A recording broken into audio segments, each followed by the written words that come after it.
Hi everyone, we are now outside the Victoria Theatre and Concert Hall, which is one of Singapore's oldest performing arts venue. As one of the oldest buildings in Singapore to exist today, it is a site for some of the most monumental events in Singapore's history. On my right, which is the Victoria Theatre, was constructed between 1855 and 1862. The Victoria Theatre, which is the oldest part of the building, was originally built as a town hall. Its foundation stones was laid by then Governor of Singapore, Colonel William John Butterworth, in 1855. On my left, the Victoria Memorial Hall was built between 1903 and 1905. The concert hall, formerly known as the Victoria Memorial Hall, was built beside the town hall in memory of Queen Victoria's death in 1901. Over the years, the purpose of this place has changed to suit the different needs of Singapore throughout the different periods. Historically, it has been used for functions ranging from public events and political meetings to music and stage performances. Okay, so now we are standing in front of the Sir Stamford Raffles statue. To commemorate the 100 years since Singapore's founding, the statue was moved from the Padang to this site, in front of the Victoria Memorial Hall, on 6 February 1919. The statue was placed such that Raffles faced the site that he was assumed to have landed at the mouth of the Singapore River. It was also carefully positioned axely with respect to the centre of the clock tower. We are at the base of the clock tower that is situated between the Town Hall and the Victoria Memorial Hall.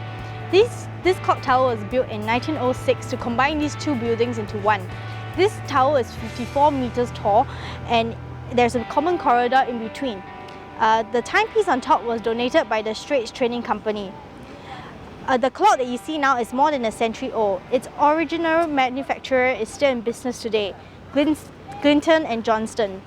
Most of the parts that make up the clock you see now are still authentic to its time, but often it has been sent to London for refurbishment and repairs. So now we are in front of the Victoria Concert Hall. In 1901, it was decided that a public hall will be built in memory of Queen Victoria, who died that year. The Victoria Memorial Hall was officially opened by the Governor of Straits Settlements, Sir John Anderson, on 18 October 1905.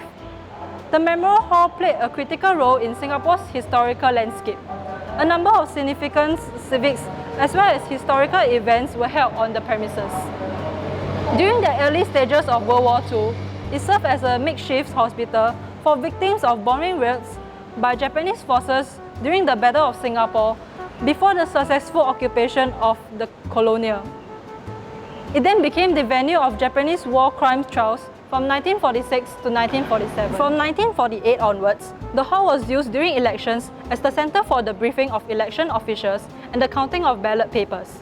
On 21st November 1954, it was the venue of the People's Action Party official founding. This marks PAP's pre-independence and its beginning. Two public meetings of the Randall Commission were held in 1953 and 1955 in the hall to review Constitution of the Colony of Singapore in preparation of its independence. In 1979, the Memorial Hall was renovated again to accommodate the Singapore Symphony Orchestra. Additional works up to the 1980s added a gallery at the concert hall, increasing seat capacity and enclosing the second-story balconies on the front and back facades with glass. As of today, the concert hall has a seating capacity of 673 after the refurbishment in 2014. Okay, so right now we are in front of the Victoria Theatre, and so this place was a town hall and was converted into a theatre in 1908, and it was renamed Victoria Theatre. It underwent major renovations between 1952 and 1958, and it was also internally restructured to allow air conditioning and soundproofing to be installed. So Singapore's national song, Majulah Singapura, was performed for the first time at Victoria Theatre in 1958 after its major renovations. So its facade was renovated so as to maintain a look consistent with that of the new Memorial Hall, and as of today, the Victoria Theatre has a seating capacity of 614 after its refurbishment in 2014. So did you know this floating Rubik's Cube it was a feature at the theatre foyer and is made of salvaged timber theatre seat backings. Curated by the National Heritage Board, a monument to our history, It houses a collection of items depicting the history of Victoria Theatre and Concert Hall and the collective stories from the community. It is located on the 3rd level of the building, and this heritage gallery pays tribute to the venue with a showcase of its rich legacy and heritage. Many firsts have occurred at the Victoria Theatre and Concert Hall, just as how they have been the scenes of some of the most important milestones in Singapore's history.